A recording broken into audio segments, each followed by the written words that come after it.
Good morning, everyone. As the head coach of the Syracuse University men's basketball team, I take great pride in what our program has accomplished on and off the court for the past 39 years.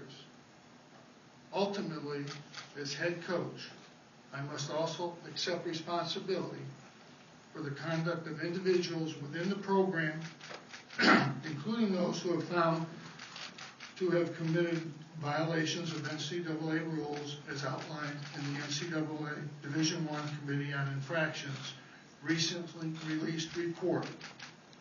And I do regret that these violations happened, and I apologize for any harm it has brought to my players and the university, or embarrassment it has caused to our alumni, students, and fans. Although the infractions report does not find that I had personal involvement in any violations of NCAA rules, the Committee on Infractions has asserted that for the past 10 years, I did not promote an atmosphere of compliance within the men's basketball program, and I did not monitor the activities regarding compliance of those within the program. This could not be further from the truth. You have heard this story from the NCAA's point of view. Today, I'd like to share my perspectives. There are 4 key areas that I want to address: head coach responsibility, allegations of academic fraud, impermissible benefits, and the athletic department's voluntary drug testing policy. First, I believe in the NCAA's head coach responsibility bylaw and what it stands for. A head coach should be presumed responsible for violations of NCAA rules that occur within their program. I agree fully with that responsibility. That is why, as a member of the board of directors of the National Association of Basketball Coaches, I voted for the implementation of the head coach responsibility bylaw in 2005. However, I also believe that a head coach should have the opportunity to rebut the presumption of responsibility stated in the head coach responsibility bylaw by demonstrating that he promoted an atmosphere of compliance within the program and that he monitored the activities regarding compliance of those within the program.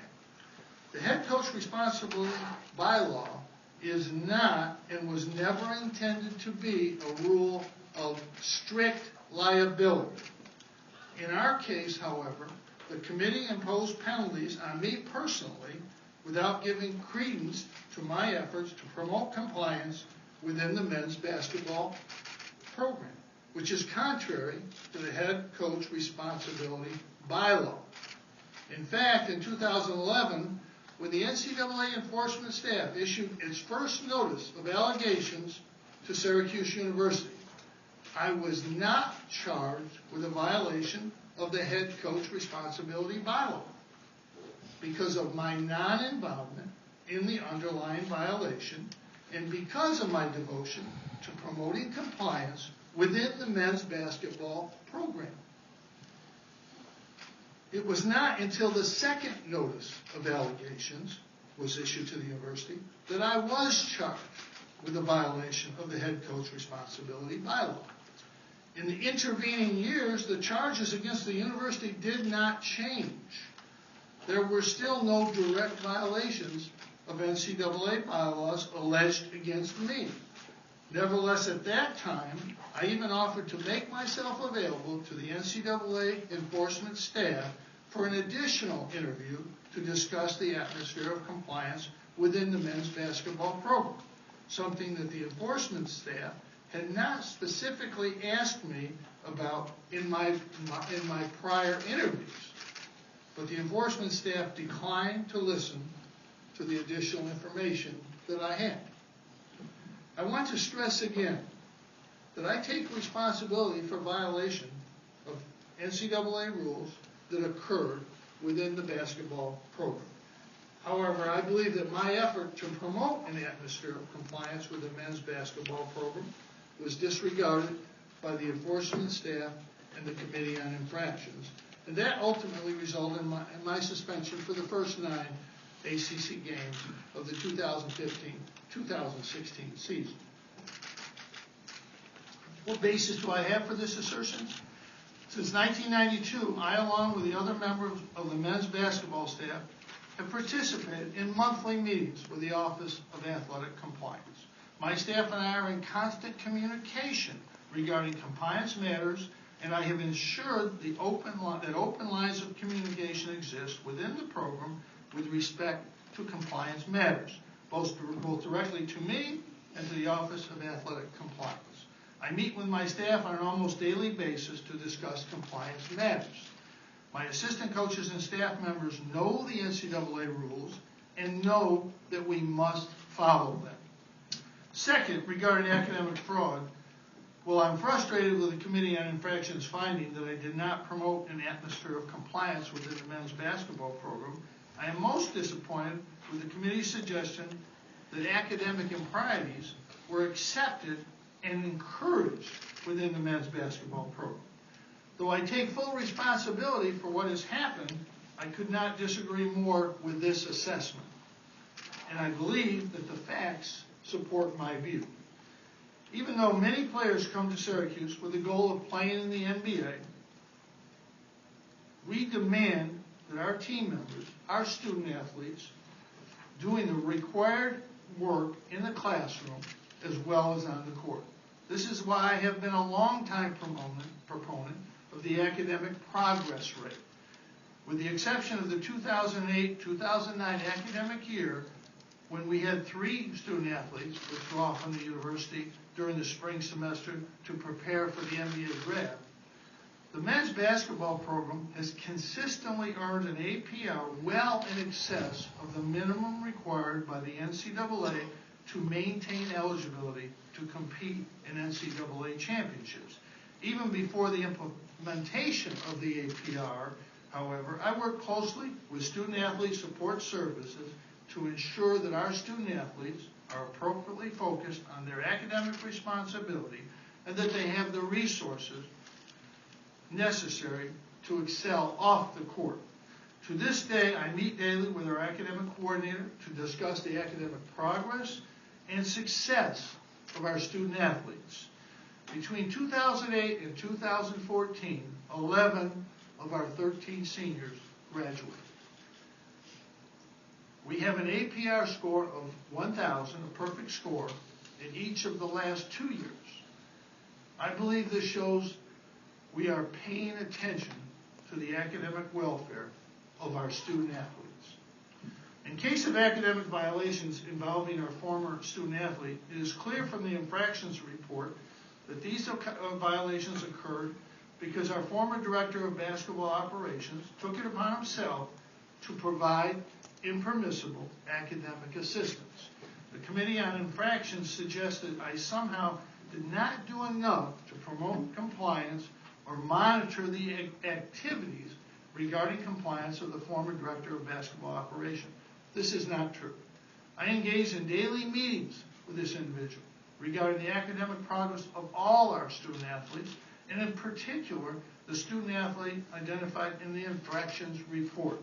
When I learned that this student athlete was permitted to seek a grade change open to all students in his college, all students, not student athletes,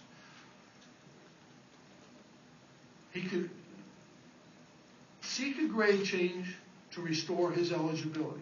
I made it abundantly clear that the grade change should be done in accordance with university policies that apply to all Syracuse students. I was concerned with the welfare of this student athlete, but I never expected, and I certainly never encouraged, these individuals to cheat.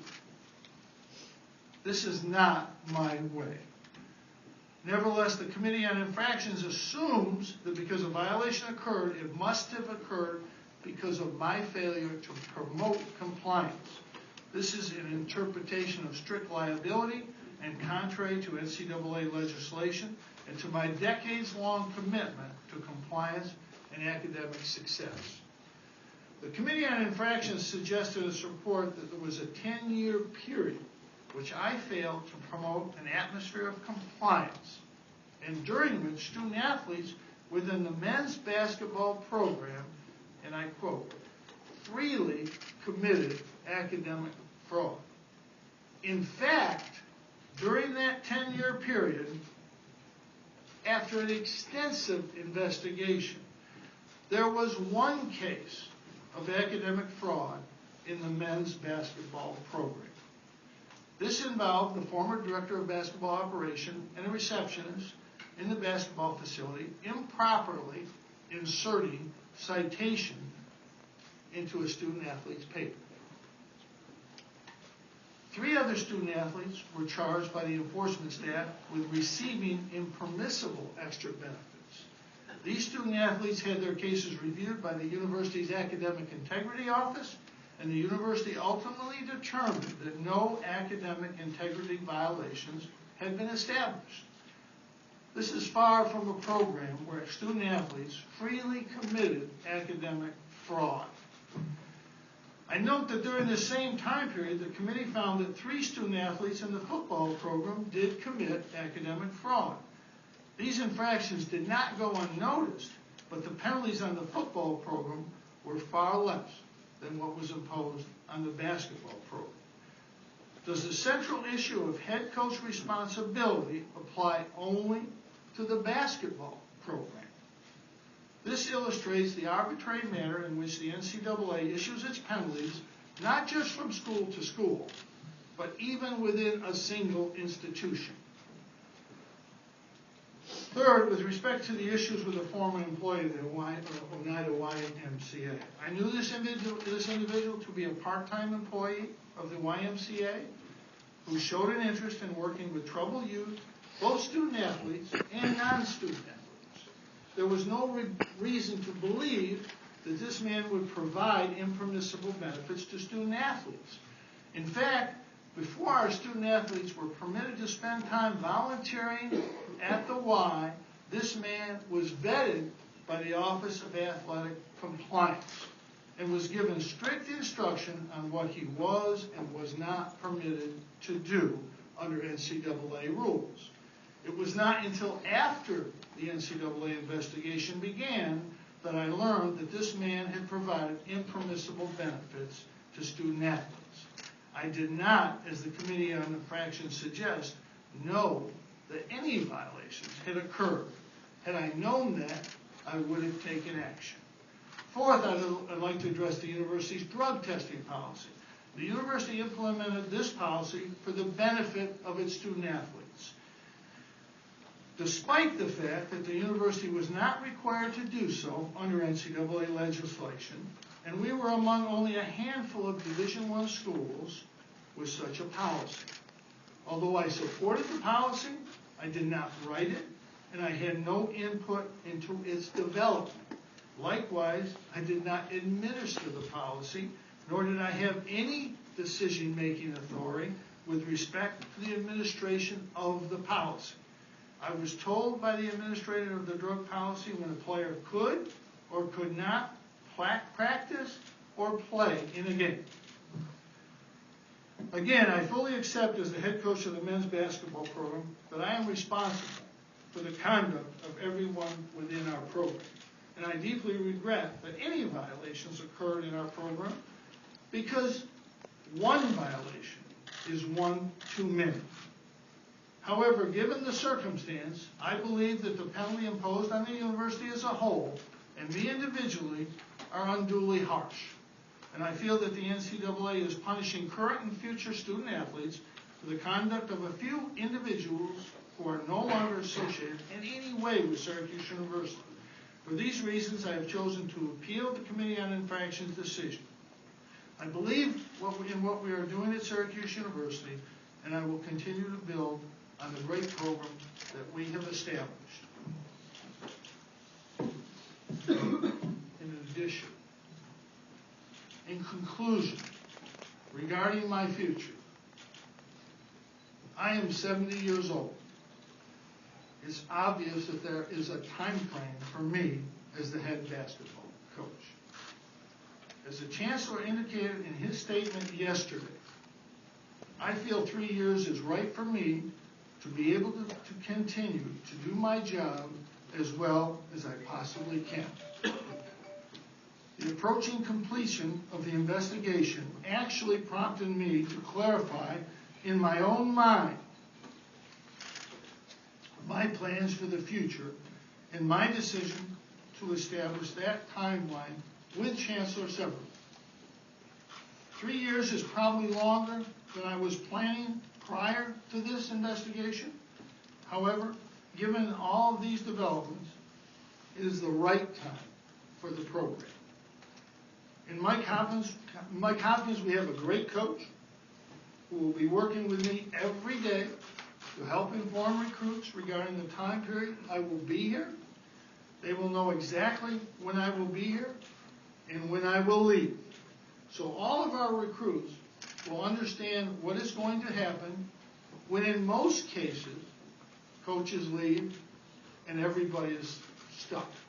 Everybody that's coming in knows that I will be here for 3 years. They committed to coming in before they knew that, and they committed to staying here before they knew that. I told every recruit when I recruited them, I'm going to coach you next year. And after that, I can't guarantee anything, and no other coach can either. But I think we're unique in being able to tell recruits, you only have to listen to me for 3 years, or 2, or 1. And I've talked to several recruits, obviously, about this. And if anybody's concerned about our recruiting or whether we can recruit, I don't think that's an issue. We're giving notice, and we'll explain that to all our recruits.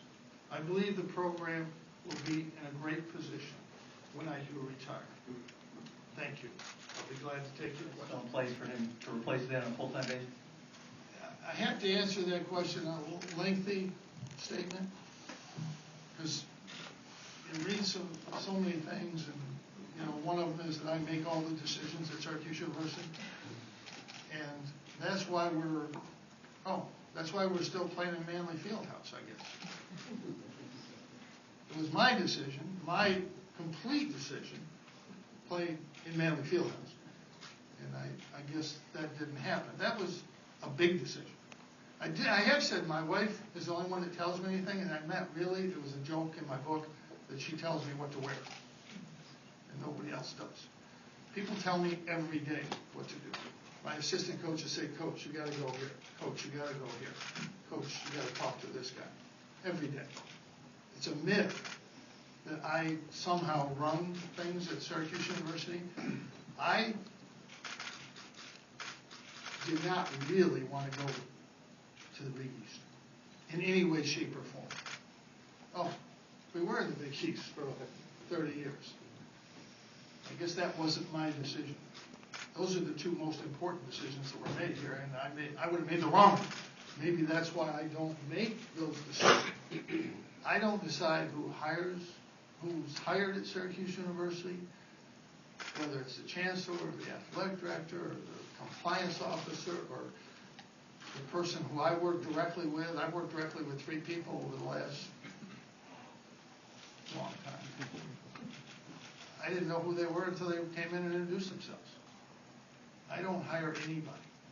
Chancellor Severson will hire the next coach. It's his decision who the next coach will be. I have talked to him about it. I believe Mike Hopkins will be a great coach, and I fervently hope that he is the coach here. But that's something the Chancellor will decide with the Board of Trustees, like they decide every major issue that happens at Syracuse University. And I decide sometimes what restaurants my family are going to eat. Does that answer your question? Thank you. Jim, I want to be clear on this. When you said that the enforcement staff declined to listen to the additional information you had, did they not sit down and talk with you, or they did and just didn't listen to you? No, they didn't sit down. We requested another interview because, as I said, we were not charged in the entire first two stages of the issues we have with them. And they never asked me in the earlier interviews about, Coach, what did you do? And I think, that's probably why I wasn't under that. I wasn't charged. And the head coach responsibility was active from 2005. But they declined to interview me again on that specific area. Jim, when you look at the, sorry, go ahead. Jim, when you look at the 3 years, and like you said, maybe that wasn't the time that you had before, but it is the time you have now, to just go into why 3 years really fits for you and fits for this program. I think I don't know if I made this clear enough. I guess I sometimes don't do that.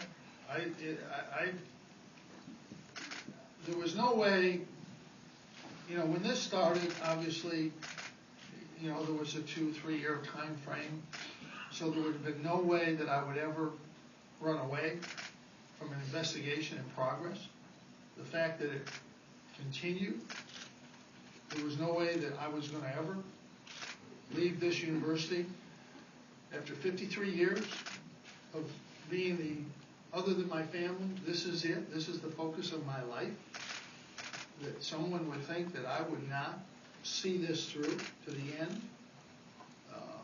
I had no plans to coach this long. This investigation has made it imperative. I didn't even have, the reason I never thought about retirement, because there was no way to think about it during this time. The Final Four in 12 would have been a great time to go out, but things were not in a position to go out. I love coaching, but I think you can coach as long as you can be effective. If after this coming year, I thought I was effective this year. I don't think I was as good as I would like to have been, but I think I was effective. If I'm not effective at the end of next year, I won't coach after next year. That's the 3 year thing. Is the outside part of what I'm doing. I told every recruit we recruited this year, I'm going to be here next year, but beyond that, I have no plans. But 3 years is that's a long time. That's a long time. Coach, with regard to the NCAA report, you talked about rebutting the responsibility, right. The presumption of responsibility. Right. In the report, they say that you did not rebut the presumption of responsibility. You rebutted facts. You said it didn't work this way, but that presumption of responsibility, that you did not rebut it. Well, that's what I said today. How I did rebut it right here in my statement. That we did have meetings. That we did have academic meetings. That we did have compliance meetings. Every month we have compliance meetings with our players twice a year. I'm not throwing any programs under the bus. There are many schools that don't have compliance meetings with their basketball staff. The whole year. We have monthly ones. And we're tested on it.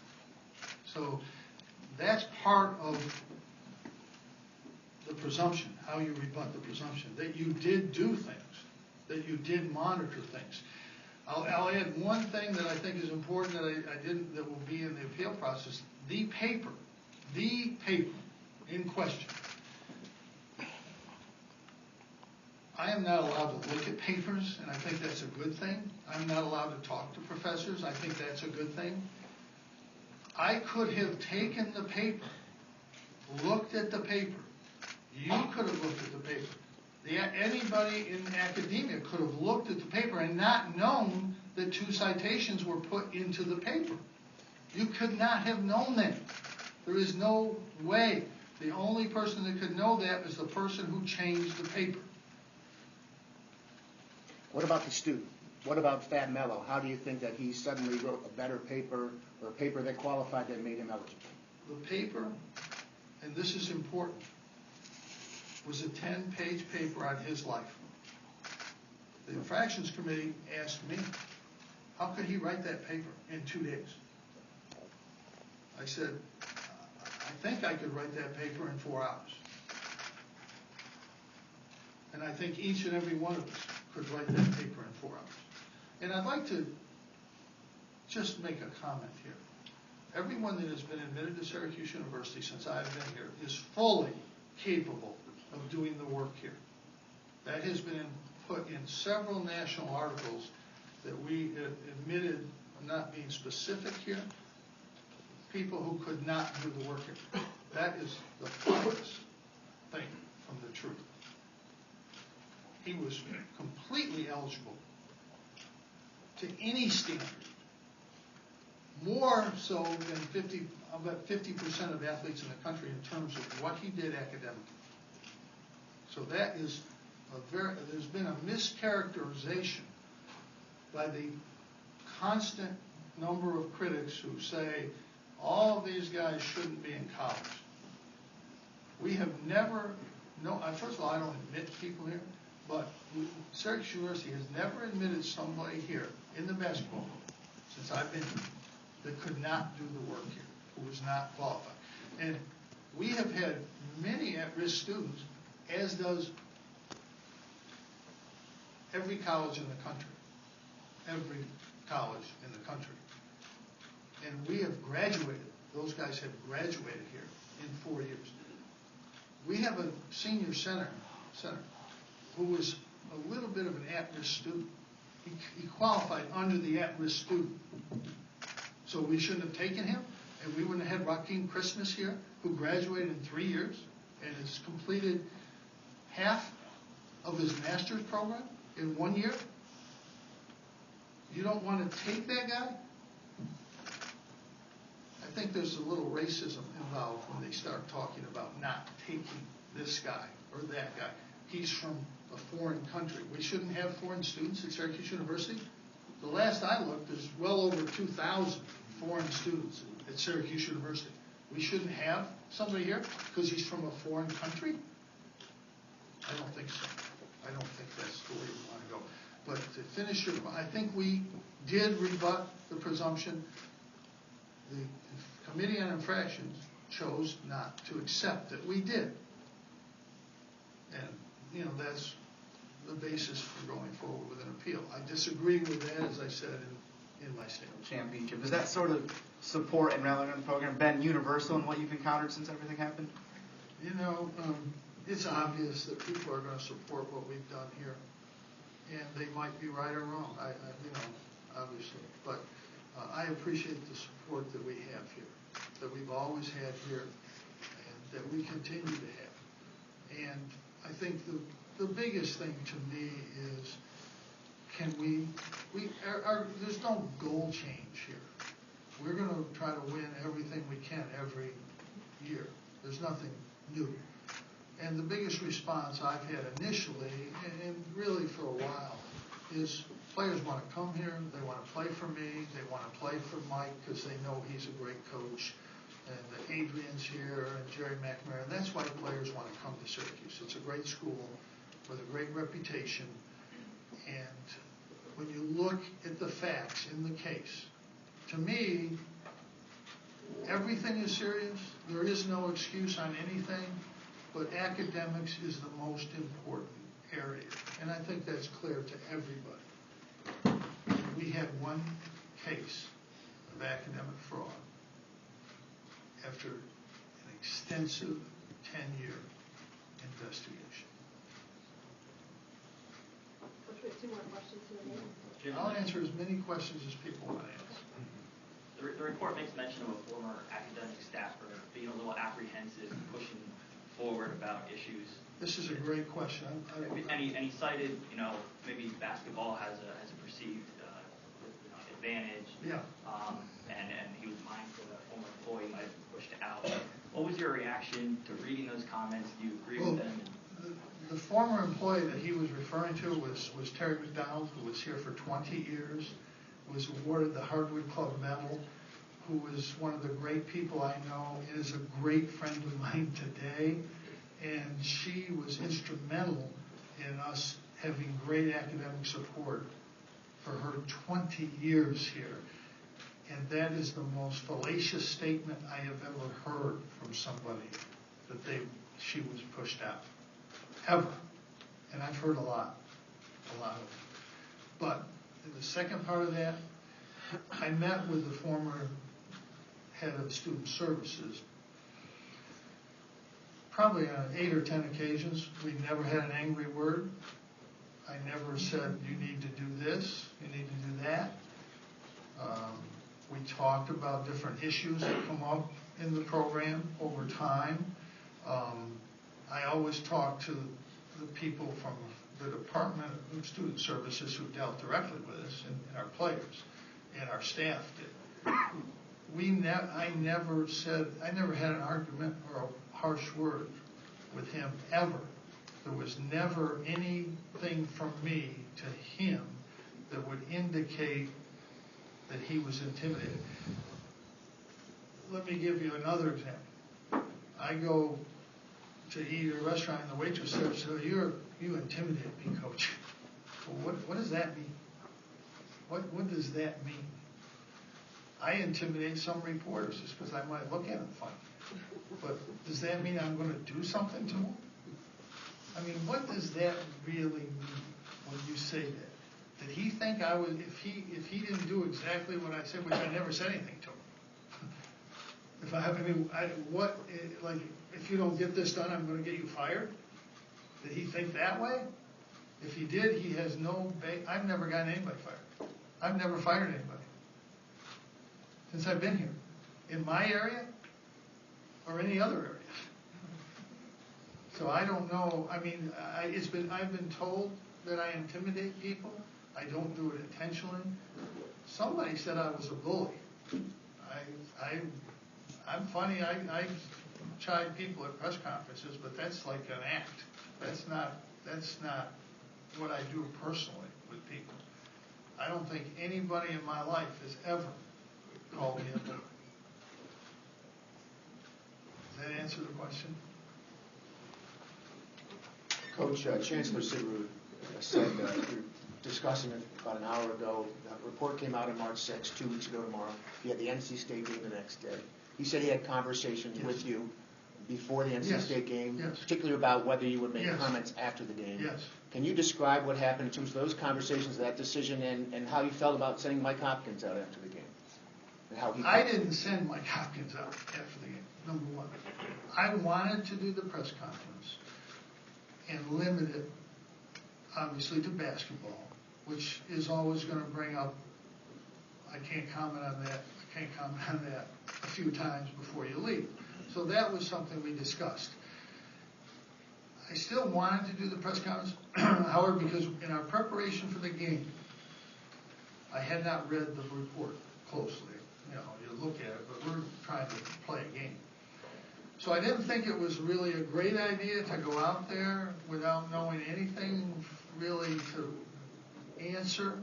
And those questions are going to be asked. I mean, I'm going to go to the podium and I'm going to say something about the game, and then every question after that is going to be about the report. So it wouldn't have been a productive press conference. Mike would do that as well or better than I could in terms of here's what happened in the game. But I would have gone. I was counseled not to go, and I don't find tremendous fault with that. I think you might find fault with the dozens of articles that I've read where people said I was a coward without knowing, well, were you told to do the press? Nobody asked me. Nobody's ever asked me that. Nobody's ever asked anybody, to my knowledge. So the assumption is made, you sent Mike Hopkins out there, you coward. I never sent anybody out anywhere, and I did not make that decision. Again, if you believe that I make all the decisions here, then you're under some delusion. I hope I've tried to dispel that today. a little bit, maybe, I don't know. Jim, I know you said you're in favor of the coach's accountability Yes. Law, and you can't control everybody, obviously. But if it doesn't apply to your director of basketball operations and his direct behavior, who would it apply to? No. I don't think you understand, Chris, the rule. The rule is I'm responsible for his behavior unless I can show that I have rebutted it. That's a big difference. No coaches, if you look at your fired coaches, no coach has ever been fired for not having control. Not one. You can go, you had 20 cases in there. Every one that a coach was fired, he did it. He did it. If I had told somebody, put these in here, get this fixed, do this, do that, I would be fired. I laid out the circumstances. I thought that was... You did, but I'm saying you never laid out a circumstance. You never came to the conclusion, whoops, no coach has ever been fired. And coaches, even now, in this case, have not been held to that rule. I am being held to that rule, and I accept that. But there is a presumption of fairness also within the NCAA. I never said you should be fired. I just think that... No, I didn't say you did. Okay, just want to make sure. But when you put a lot of articles in there about these guys are fired, it leads people that maybe aren't smart like me to think, well, maybe he's saying the coach should be fired. No. I think the coverage has been fine, has been fair, your paper. I disagree with things like I always do, and that's, if I didn't, then you wouldn't be doing a good job, I'm sure. I disagree with a couple things that my esteemed colleagues, Mike and Donna, did, which I will have a discussion with them about at some time. But we've had those discussions. Do I not like them? I do like them. I hope you know that. And I hope that you have, well, at least some. I won't say like. Some. You do like me, don't you know? Thank you. Can you take us through the time frame of the discussion with Kent on setting the retirement date and when you guys started talking about it? Yeah, we've talked about it. We've had conversations. Before? Yeah, before. And I think that it has always been open-ended because there was no need not to be. I think in my mind, I really didn't want to have a discussion until we got through this period in our history. And obviously, as I've said many times, it's a bad period. Somebody asked me about legacy. And, coaches are legacy is, how many did you win? How many games did you win? Are you a good coach or a bad coach? Some people think I wouldn't go as far as to say a good coach, but a pretty good coach, and some people think I'm not. And I was coaching 14 years in a national paper, fortunately no longer with us, had the front page saying Jim Boeheim is the worst coach in the NCAA tournament. That's 64 coaches. I don't know if it was 64 then. It was a long time ago. It might not have been 60, but it was a lot. It was a lot of coaches. So my legacy isn't too good with that writer. Now, the paper folded, so maybe that's... No, your legacy or how people think of you as a coach is... I remember a great time. I was talking to a player that played at UCLA when I was a young coach, and I said, I just starting out. I asked the player, I said, it's unbelievable. You play for Coach Wooden? And I mean, he said, well, he wasn't that good. We had great players. So I guess everybody has their opinion, and everybody will have their opinion about my coaching ability. That's part of my legacy. The other part, I hope, of my legacy that I care about is that people in this community think, in this nation who are Syracuse people, think that I've been loyal to Syracuse University, that I've done everything I can for Syracuse University, and that I've done everything I can for my community. And I've done everything that I can, and some people will hold me accountable to that, or what I haven't done, but I'm comfortable. And what I really care about is the opinion of those people. There's been people all my life who said I shouldn't come to Syracuse, I couldn't play here. My best friend freshman year said, you aren't going to play here. So, I mean, you're going to get that. People didn't want to hire me here. Some guy told my best friend, he'll never win any games there. He won't last 2 years. So everybody has their opinions, and like, I don't really mean I don't give what their opinion is much about it. Like I said, that was kind of a press conference thing. They're entitled to it. It's a great country, and everybody's going to have their opinions. Between the basketball and football program in the NCAA report, I'm wondering if you have a theory as to why the basketball programs seem to be the recipient of most of the NCAA penalties. I don't know. I wish I knew the answer to that question. I know that, and I don't want the football program to be penalized. I love the football program. I've supported it. I've been to every game here since I've been here. They were the first student athletes to go to the Y. The first. They were involved, obviously, in the drug testing program. They had 3 cases of academic fraud. There were no charges brought. I don't know the answer to that. That's something they would have to answer. Coach, going back to Mike Hopkins, having been designated as the head coach in Laney and considering your long-time relationship with him, are you personally disappointed that no assurance can be given to him today that he will be the next coach? No, I don't think that's important right now.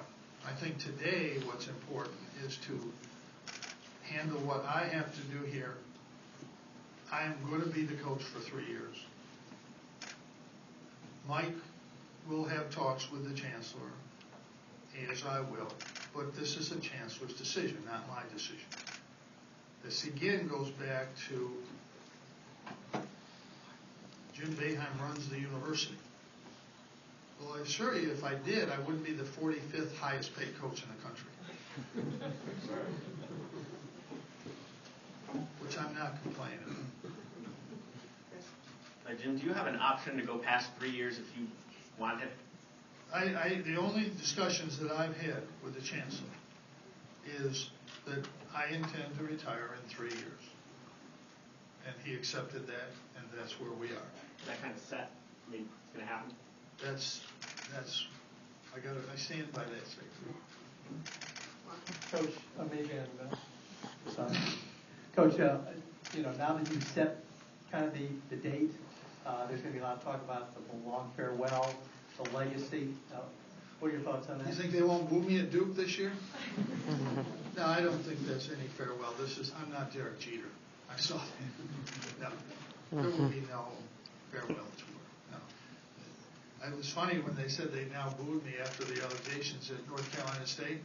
I actually thought when we were there last time they booed me more. So I think there was a sympathetic feeling there, actually. When I go into an arena and they cheer for me, I'll know it's time.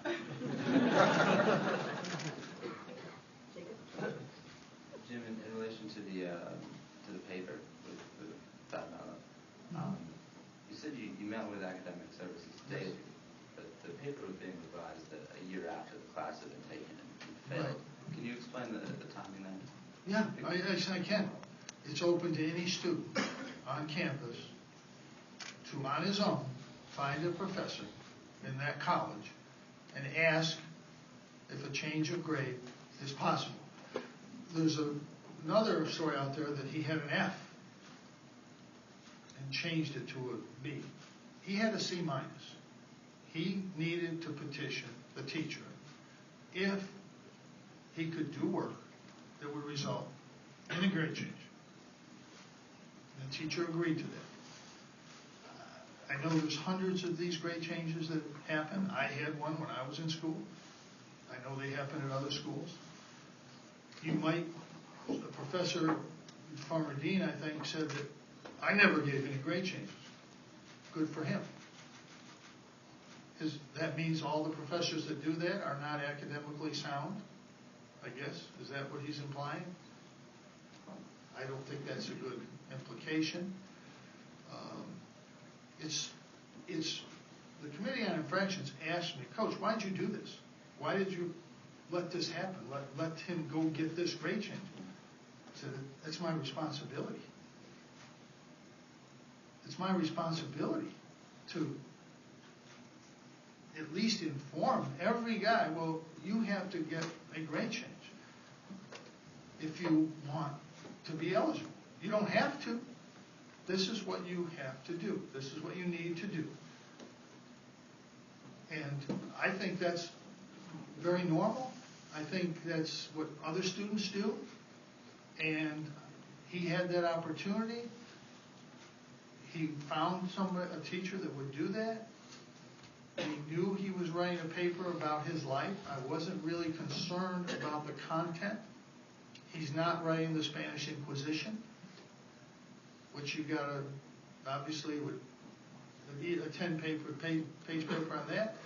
I mean, I did a story on the American Revolution, a 17-page paper in one night. I guess I maybe better go back and look at my academics. But it took me one night. I had 32 quotations. But I did it myself. Nobody checked that paper. So I think everybody does their academics in a different way. But it was clear to me that he could do this paper. We played on Saturday at Notre Dame and Monday at Cincinnati, and I was talking back and forth during that time. He was writing the paper. I wasn't physically here. But when I got back, I checked immediately, is the paper done? It needs to be, is there anything, going forward? No, there was no thought in my mind that he couldn't do this paper. And I had absolute, you hire people, you work with people. You have to have trust in those people.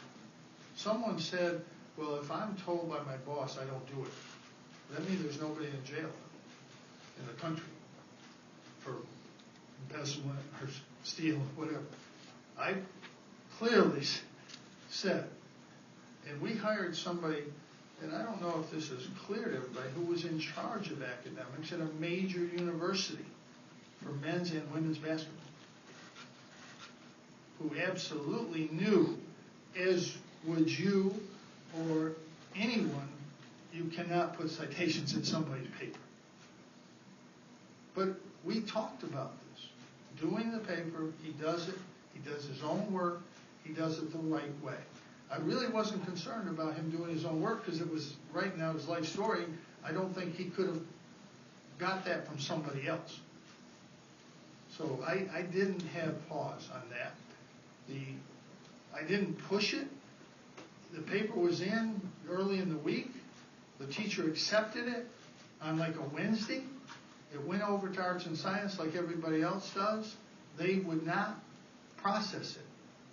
We had a game Saturday. We're playing West Virginia Saturday at home. I would have liked to have them play, but they did not process it. I called no one. I didn't call a soul. That's not my job. I do not interfere in the academics. They checked to my reporting back to me. They checked with the teacher. They went through the process, which they wouldn't do with any other student. They went through that whole process, and he was not cleared to play for Saturday's game. It was not until the following week. Again, even if I could have looked at that paper, I could not have told you somebody put citations in this paper. So, again, I don't know. I asked the Committee on Infractions, what more did you want me to do? There was no answer. There's no answer in the report of what, I should do in that situation. The discussion of, okay, that you could go and do this paper and improve your grade, that happened after he became ineligible, though, right? Yeah. And just one more question on a separate note. You didn't craft the drug policy. You weren't responsible for administering it, as you said. It also says in the report that you didn't call parents, which was a part of the drug policy. That's right. How do you differentiate between administrating and not doing that part of the policy? That is, I had one part. I didn't administer who played or who couldn't play, who practiced or who didn't practice. The drug policy, and I took responsibility for that, and I do now. No one knew that if you have a policy and you don't follow it exactly step by step, it's the same as violating an NCAA rule. No coach in the country would have known that. I'll accept responsibility. I'll take the punishment. I mean, to me, if you're driving down the highway at 95 miles an hour and you get pulled over, you aren't going to say, well, I didn't know what the speed limit was here. If you're driving down the highway, it's posted 65, you go around the corner, there's no sign there, and you get arrested around the corner. And the trooper gives you a ticket and says it's 45 here. And you've never been on that road before, you have the chance to mitigate that. No one knew. If I had known, I talked to all the parents of guys who had a problem with the drug testing. We had nobody test positive for anything except one substance in the entire drug testing program. Several guys that were tested was one time only. And the reason why, there was two reasons I didn't call the parents. One, on the first, trust to me is the most important thing. And the athletic director knew I didn't call parents. Trust is the most important thing. If you're a first-time offender, you're a senior or a junior, and I bring you in and say, this is the first time you've done this. If you do it again, I'm going to talk to your parents. If you don't, you're fine. And 4 guys never tested again. So it was a trust matter. It was a mistake. And as I told the committee, if I had known that was a rule, which is not an excuse, but in this case, we were one of the only programs in the country testing for drugs. We had many compliance meetings. It was never brought up in a compliance meeting, well, coach, you know, if you have this drug testing policy, you have to call the parent. And there were other issues with some parents that I'm not going to go into today, but it wouldn't have been productive to call the parent. I'm not going to get into specific cases. But yes, I take responsibility for that aspect. To me, the crucial part of the drug testing program is you let somebody practice or play when they shouldn't have. I never made that call. I was told what to do. If I'm told not to do something, a press conference, I don't do it. Because I work for people. Okay? These multi-million-dollar operations go on the campus of an educational facility and not be constantly, at least under very close scrutiny and a lot of questions raised about whether there is a separation between the academics and the other. I'm not going to get the exact time, but there was a quote, college athletics is completely out of control. They don't know we don't know what's going on. The athletes aren't going to school. They're not doing it. It was like 1920, whatever, 1930. There's always going to be people that feel that way. I think we have 350 schools. I think everybody does it the right way as far as they can. Can mistakes be made? Yes. Can people make mistakes? Yes. And, that's part of it. It's the same in every walk of life, college life. There was hundreds of fraud cases, academic frauds at every school in the country. This last year, every school. It happens. This isn't unique. We're not like one, whoa. And that's what it tends to be. It happens every day. At every university, there's fraud, academic fraud. Kids do things they shouldn't do. And, that's the way it is. I think big-time college athletics it's always been big time. It's gotten bigger because it's more on TV now, but it's always been important. Athletics has always been important. It's just the scale is different. But when I started coaching, if you didn't win, you got fired. If you don't win now, you get fired. There's not major changes. I wanted to play in the NBA. I don't criticize a player. I want every one of our players to hope he can play in the NBA. I want them to be realistic and know that they can. But the ironic thing about players is everyone that plays at Syracuse can play for money someplace. Everyone. There's, everybody says, well, only 3% of college athletes play in the NBA. That's true. But they all can play someplace. There is a country you can play in if you want to play. But you get your degree because you will need that degree someday. unless your name's Bill Gates. You will need that degree. And that's what we stress. That's why we had a guy graduate this year as a junior. That's why our 2 juniors who have a year of eligibility left will graduate this spring. Because we believe in that method. And we practice it. And we have facts to back it up. This isn't a coach saying we do a good job. This is a coach saying we do a good job, and here are the facts. Here are the facts in the case. That's important. Coach, me again here in the middle. Just to confirm, you said, are you going to appeal the 9-game suspension? Yeah, absolutely. And also the number of vacated wins has been. I can't appeal. Is there a number there? You know, one thing that's important that hasn't been brought out, and I'd like to bring it out, every penalty is a penalty on the coach. Every penalty is a penalty on the school. There is no, I mean, they can separate it, but if I can't coach 9 games, it hurts our players and it hurts the school. If I can't get scholarships, it hurts the school and it hurts the coach because, well, we can't get players. I think we can. I think we will.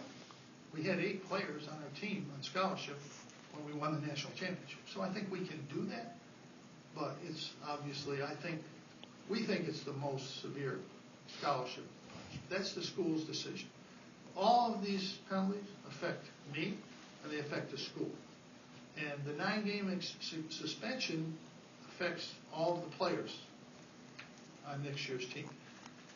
I would really, will appeal, it won't work, we will appeal that I could coach in practice to get them ready for the games and take the punishment of not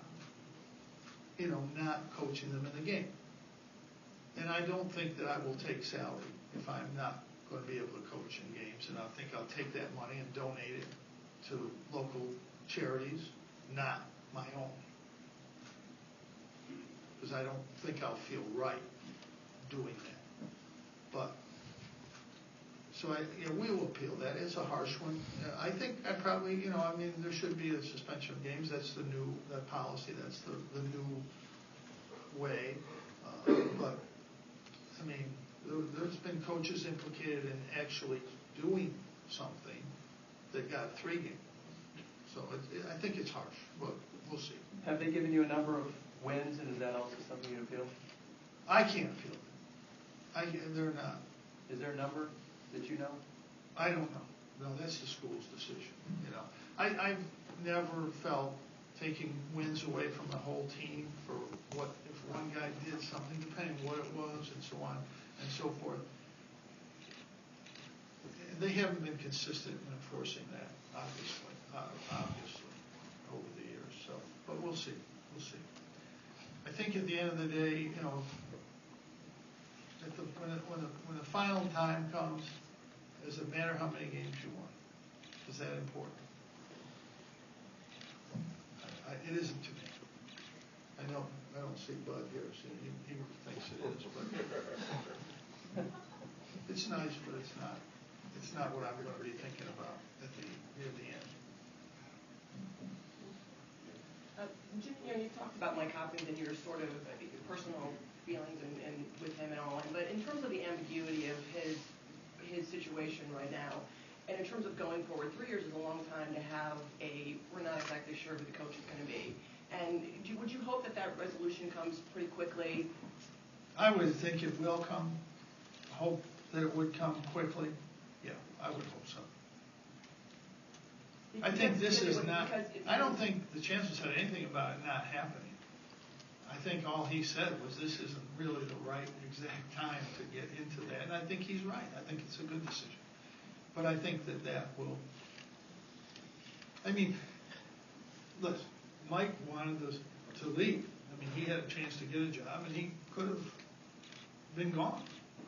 We would never hold him back. I would never do that.